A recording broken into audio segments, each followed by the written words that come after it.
apologize for how long this PowerPoint is going to be, but this is an issue that I'm very passionate about.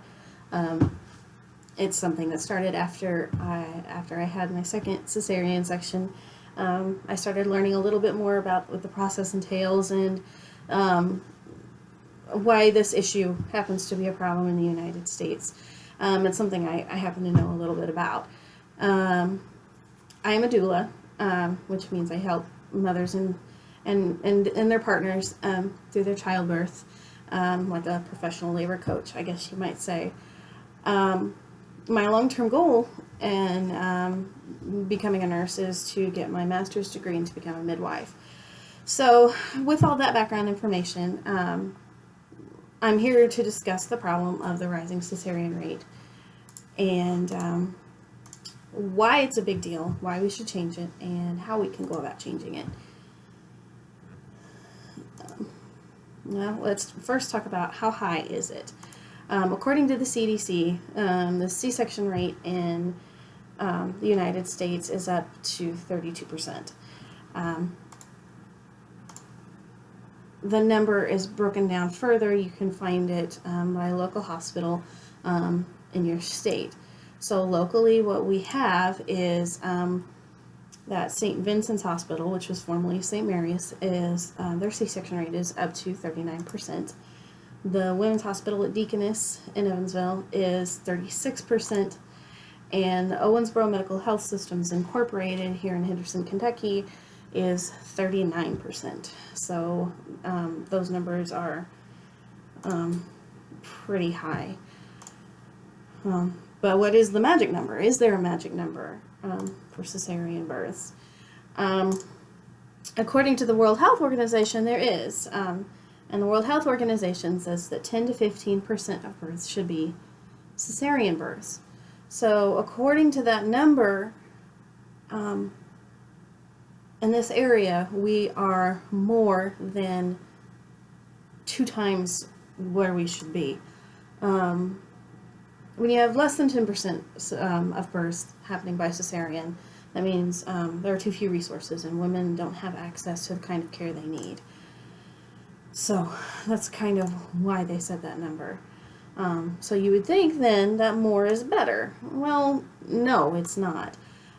Too many cesareans cause more problems than they prevent. Once your cesarean rate gets past 15%, you're seeing more complications being caused by cesareans than you are women being helped. But a lot of people think that a cesarean is no big deal. And that's the biggest myth I hear when I talk about this issue with people is, moms are awake, it happens all the time, etc., etc., and that's not a big deal. But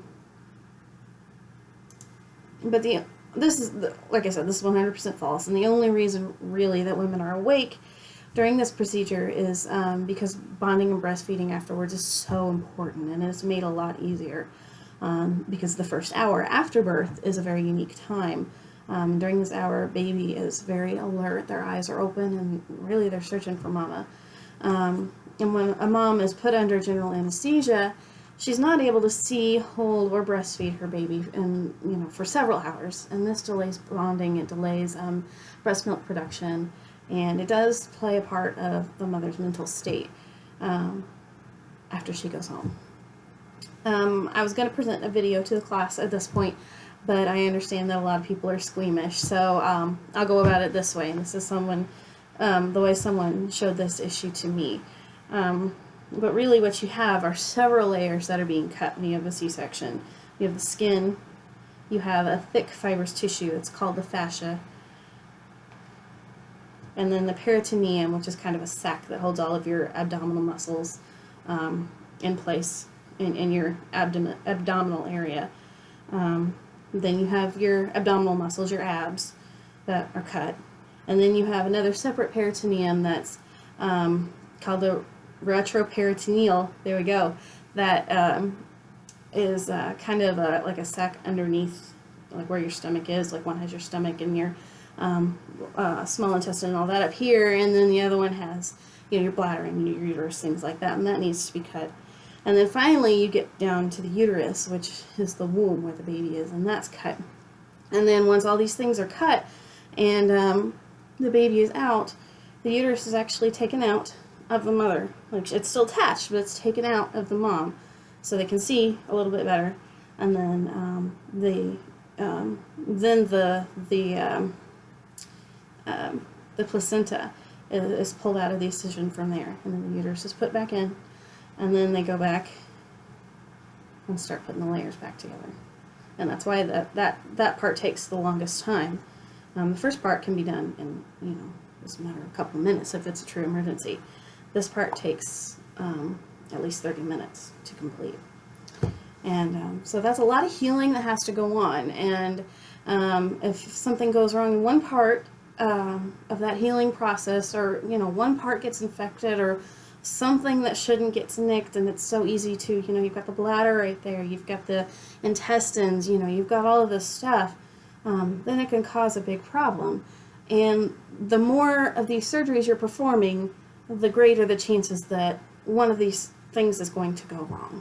And that's why cesareans are in fact a big deal. So, aside from what I just said, the physical, showing you that, the surgery does involve a lot of physical healing, and, it's not just snip, snip, you're done. Aside from that, there are other things to consider.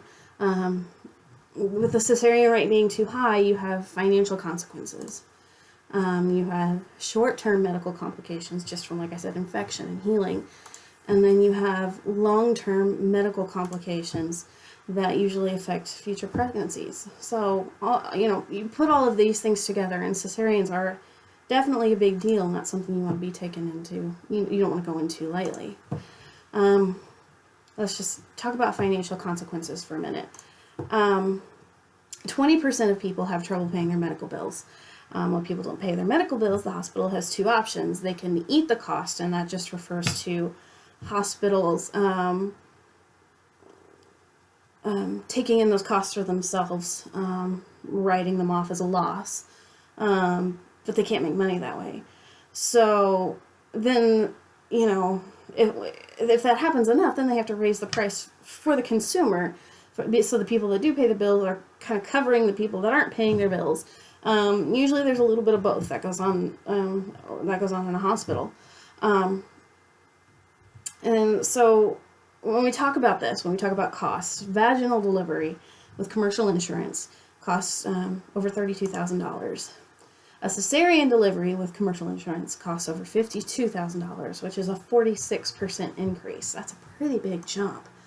Vaginal delivery with Medicaid, because Medicaid is usually able to negotiate the prices and get them down a little bit. Those are $29,800. A cesarean delivery with Medicaid is $50,300, and that's a 51% increase. So you can imagine this is probably part of the reason why so many women with Medicaid end up having cesarean deliveries, because the state's guaranteed to pay it, and they're going to make more money.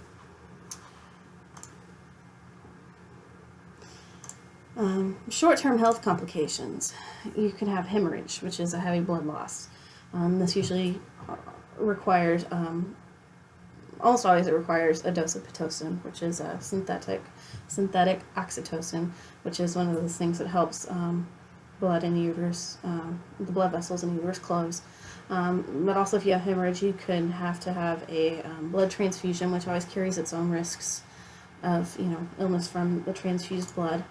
Obviously, anytime you have a surgery, you have a risk of infection, and these infections can range from, here's some antibiotics, take them at home, to, oh no, now we need to keep you in the hospital for, weeks on end, if it's a, like MRSA or something severe like that. You can also have a DVT, which is a deep vein thrombosis. That's a blood clot in the legs or the lungs. This can get pretty serious because, if it's legs, you can take care of it surgically.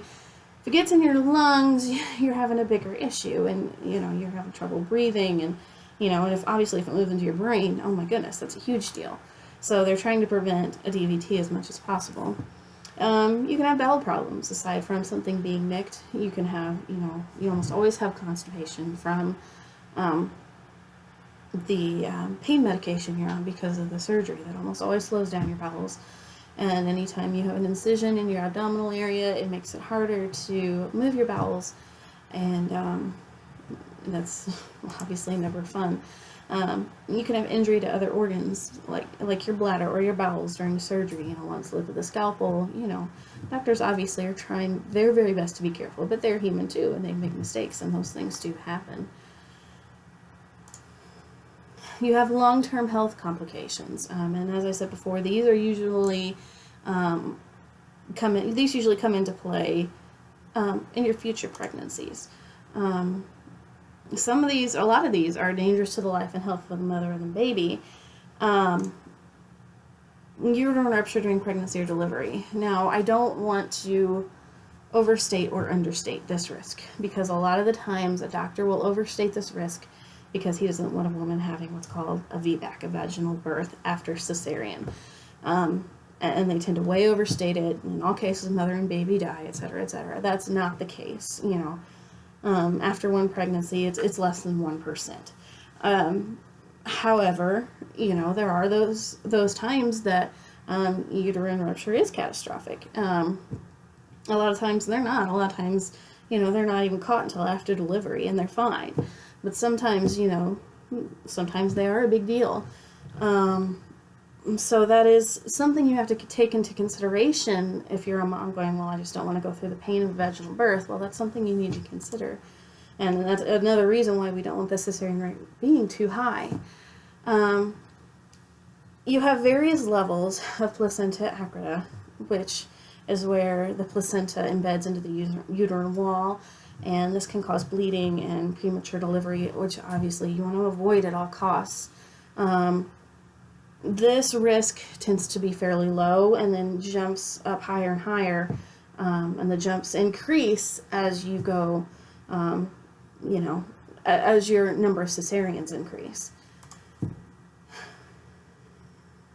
So cesareans are still a big deal, even if you only want 1 or 2 kids. You have to consider the long-term complications of multiple cesareans, even if you're only deciding to have 1 or 2 kids, because 49%, according to the CDC, 49% of pregnancies in the United States are unplanned. So even if you're only planning on having 1 or 2 children, you have to take this into consideration. That there is always, unless you're abstinent, completely and totally abstinent, there's always the risk of a pregnancy. So, again, cesareans are still a big deal. The short-term health risks are real. 49% of pregnancies are unplanned. And the risks of placenta accreta, uterine rupture, and the need for hysterectomy, that's another risk, a big one that rises with each cesarean section you have.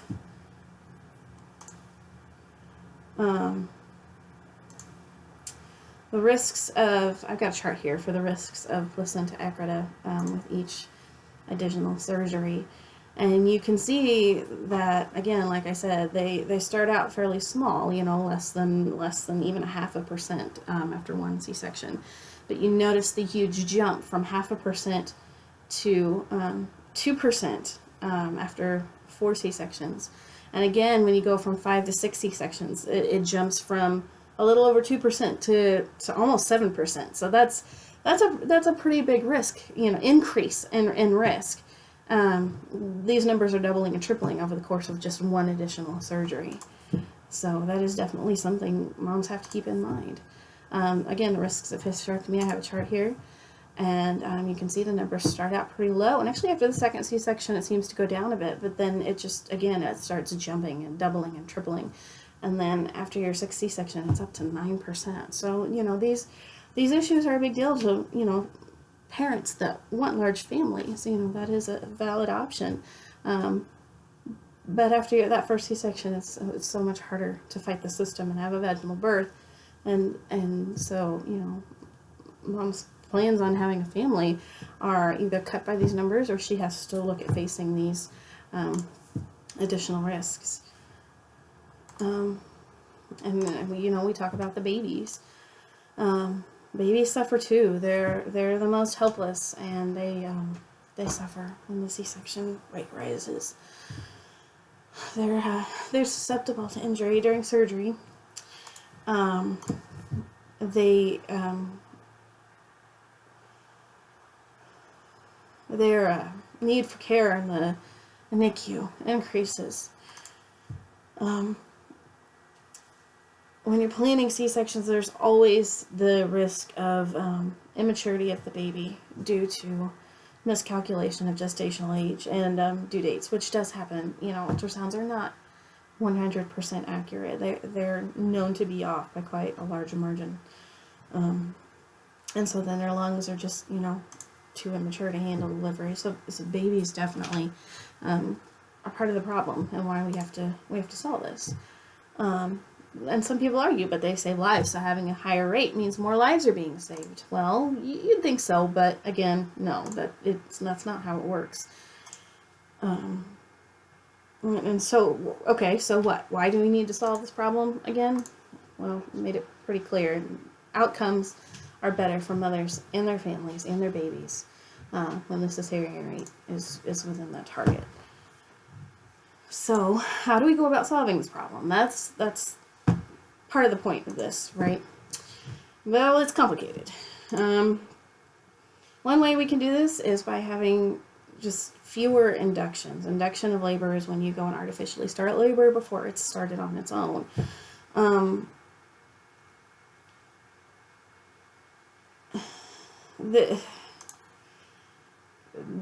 There is really very few reasons to induce a baby, induce labor before labor has started on its own. Big baby, not a good reason. The holidays, not a good reason. Tax season, not a good reason. Not a good reason to risk all those things. Other things we can do. It's been shown recently that if we revamp hospitals, hospital labor wards, since they are built mostly around surgical centers, since they're there, people are going to use them, doctors are going to use them. But when hospitals are not designed that way, if operating rooms are a little bit harder to get to and you don't walk past it every time you walk to a mom's room, those places tend to have lower cesarean numbers. Another thing we can do is re-educate physicians, which, good luck with that.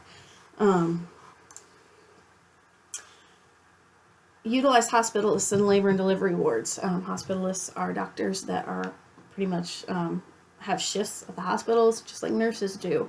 And they're there from 7 to 7 or 3 to 1, for their duration of their shift.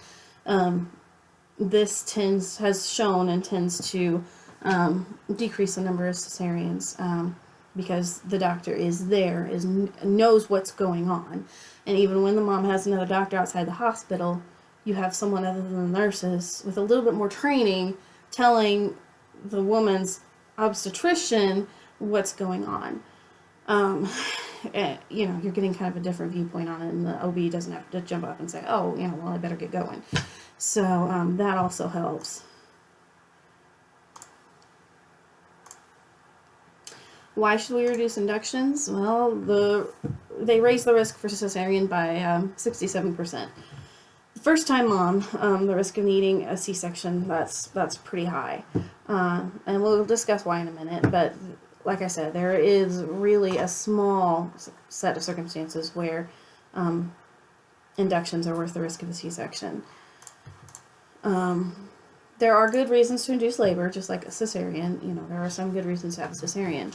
Some of the reasons to induce labor are high blood pressure, which, preeclampsia can cause severe complications, intrauterine growth restriction, which is where for some reason baby is not growing inside mom properly, isn't gaining weight, isn't maturing, and so then that's a good reason to take the baby out and obviously help them grow outside of mom. Contractions don't begin after water breaks. This happens, and the longer the water is broken, after a certain period of time, you increase your risk for infection for the mom and baby, and that's not a good thing. So those are some good reasons. Induction is absolutely not necessary for a big baby. That is one of my biggest pet peeves, is when someone says, my doctor said I have an 8-pound baby and I'm little and I have to induce. Oh my goodness, drives me crazy. Because moms open up during delivery. That's part of what her hormones are for. There are really teeny tiny moms that deliver 10-pound babies. So to me, that's not indication of anything. And again, ultrasounds are known to be off. They're very well known. Talk to any mom, any mom's group, online or in person, and they'll tell you, yeah, they said I was going to have a big baby, and my baby turned out to be pretty normal. Going over 40 weeks, not necessary to induce. 40 weeks is not a due date. Your baby's not a library book. Your baby is not food that's going to be spoiled after 40 weeks. If your doctor wants to watch and make sure the placenta is still delivering all the nutrients, everything's working fine, you can go in for all kinds of tests and you can see that the baby is fine without risking an induction in a cesarean section. Plenty of moms go over 40 weeks. That's not a reason to induce in and of itself. Like I said, these are huge pet peeves of mine, and they let me know that the physician is more interested in getting home to their family than actually caring for their patients, which is why they got into the job, right? I should also say that those things that I mentioned directly contradict the American College of Gynecologists and the American College of Obstetrics and Gynecologists. Sort of governing body over obstetricians has said hands down these are not reasons to induce labor. Fun fact: elective inductions of labor without medical need do increase the week before major holidays and just before the end of the tax season. So this in turn, this is going to lead to more C-sections during these times of the year as well. How about remodeling our hospitals? That is something we mentioned. The placement of operating rooms, keep them fresh in the mind of the staff attending to the laboring mom. If she's not progressing fast enough, and failure to wait has been given as one of the reasons for the cesarean rate rising, then cesareans prove to be a more tempting option. High volume labor and delivery wards demand greater overturn. You need the beds, we need the rooms, we need the, get them in, get them through, get them processed, and get them out. So that increases the pressure for the staff to overturn beds, which means they're going to be more likely to turn to a C-section if they feel like things aren't progressing fast enough. And sometimes labor takes time.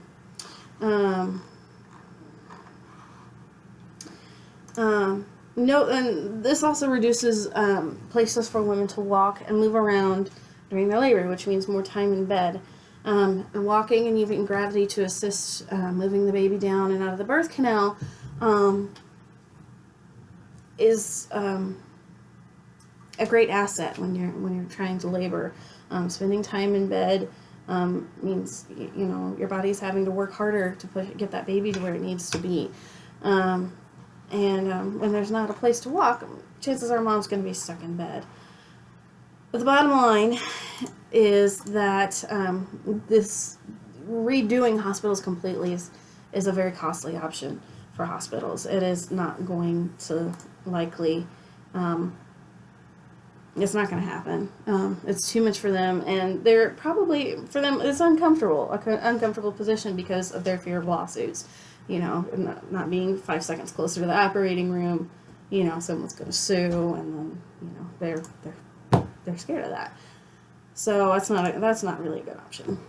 Re-educating physicians, really, yeah, laugh out loud, right. Good luck with that. But seriously, there are financial and social incentives for doctors to perform cesareans. Older doctors also tend to be kind of set in their ways. But financially, obviously, they get more money if they do the surgery than if they just wait for mom to push the baby out. They can charge more, less work done, and get home from work at a reasonable time of day. And hey, who wouldn't want that?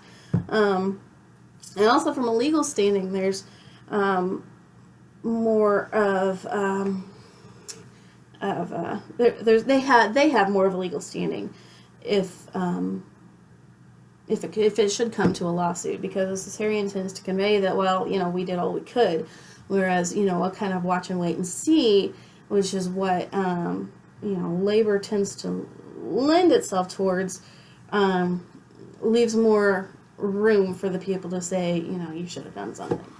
So that's kind of why re-educating physicians isn't really a viable option. What about a labor and delivery hospitalist? This is a good option, and actually the Women's Hospital has started doing this, and the ACOG has determined that that having a hospitalist on your labor and delivery decreases adverse effects for mom and the baby. They're hired to be at the hospital and remain on the grounds during their shift, and their sole responsibility is the patients that have been admitted to them at that time. They don't leave. They're there. This, like I said, this has had some success, and the regular OB can relax a bit because, like I said, there's another doctor at the hospital keeping an eye on things. Relaying, information that's relevant to physicians to the OB. But patients don't tend to like this option, simply because they've gotten comfortable with their OB. They want their OB, even though the OB tends to not even show up until baby's halfway out and mom's already pushed. So that's why that's why it probably won't happen too much in hospitals. And again, it's an extra cost for a hospital to have to consider. So this is slowly gaining traction, but I don't see it taking off anytime soon. But there is an option that improves outcomes and cost, and is cost effective for hospitals and patients. And that is midwives. Yay! For many women, midwives are a fantastic option. They're less expensive than a physician, and they care for the whole woman, meaning they take more time to listen, more time to understand what's going on for women, not only physically but emotionally as well. They tend to have better outcomes than physicians do, to be perfectly honest. But first, let's clear up some misconceptions. Midwives deliver babies in dirty barns with mud, spit, and clary sage to ward off evil spirits. No, that is absolutely not what happens. It's what a lot of people picture, but that's not it. It's not even close. One of the myths is that midwives are less safe than doctors, but the facts are, studies show that midwives have outcomes that are just as good or better than doctors. If I have a midwife, I can't have an epidural. That's another myth.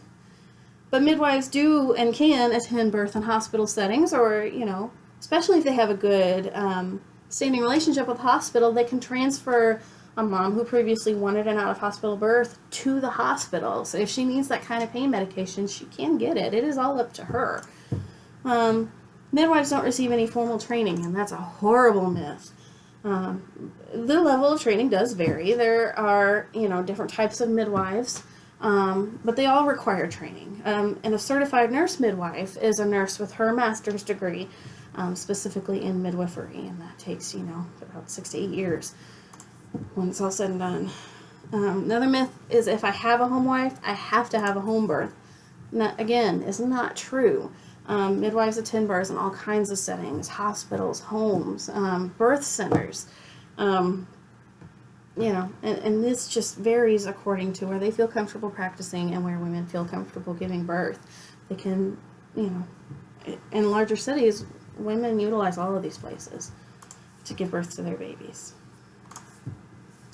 So how do we increase awareness, and how do we get midwives out into the public eye, get them to be more popular? And I've come up with a 2-part plan. First, you have to staff them in physicians' offices. And the doctor's incentive for this is that a lot of times they're overloaded with patients because they're trying to get as many patients through as possible. So they actually overschedule so that when the time comes, they know people are going to cancel. And instead of having a bunch of open wasted time, they've already got people to fill in the canceled slots. Sometimes that backfires. So if you have midwives there, the midwives can see the extra patients that the doctor may not have time to. The midwives can see patients while the doctor's at a birth themselves. There are times when you walk into the OB's office and the receptionist will say to you, hey, sorry, you can wait or we can reschedule, but the doctor is away at a birth. And, you're either stuck waiting or rescheduling. But if you have a midwife or a couple midwives staffed at the office, you don't necessarily have to reschedule these people. They can still be seen. And midwives can care for mothers that are more naturally minded. Sometimes physicians aren't really comfortable dealing with those moms that don't like the medical part and they just kind of want a very natural pregnancy and labor and delivery, and they just want things to happen the way God and nature intended.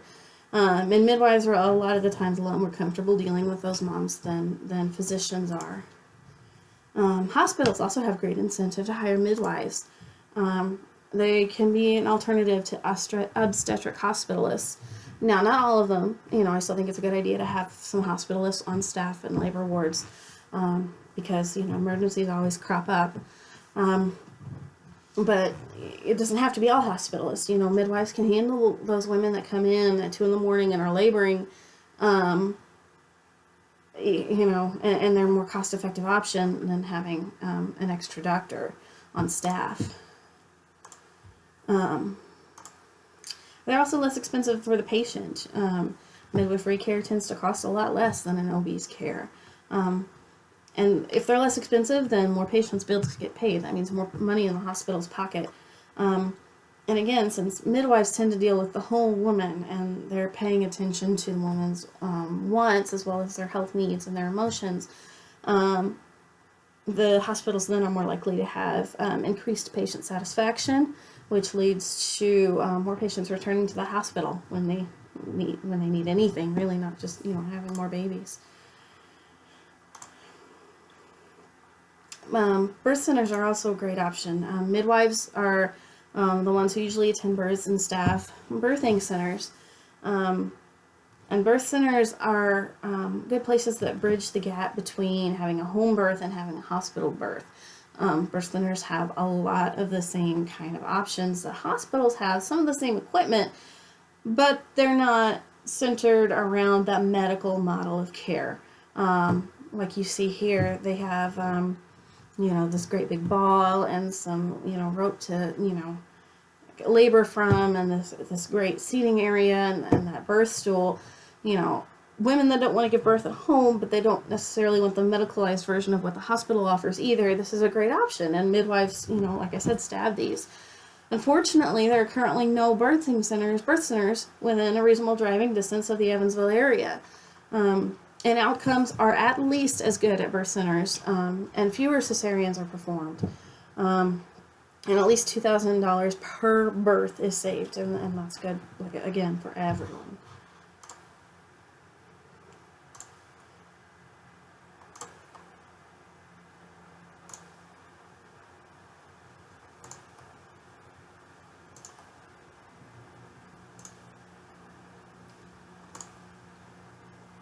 So to sum everything up, cesarean section is twice what it should be. And because of the risks involved financially and physically and to future pregnancies, surgical deliveries are a problem for everyone, with everyone either dealing with an increased cost or potential problems, health problems. High cesarean rates have the long-term and the short-term health complications for mothers and babies. And there are several ways to solve this problem, and although most are costly or impractical, and the best way to solve the problem while decreasing cost and improving outcomes is by utilizing midwives. An increased awareness can be done when you hire midwives in the physician's offices. That kind of sets them up and gets them on the scene then for hospitals to start seeing them as a viable option as well. So why should we put forth all this effort? For moms and their babies.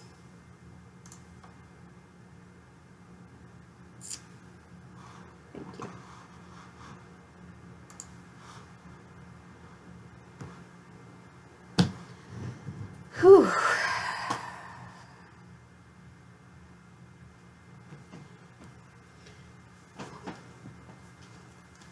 All right, I'm done, Isaiah. You can make noise.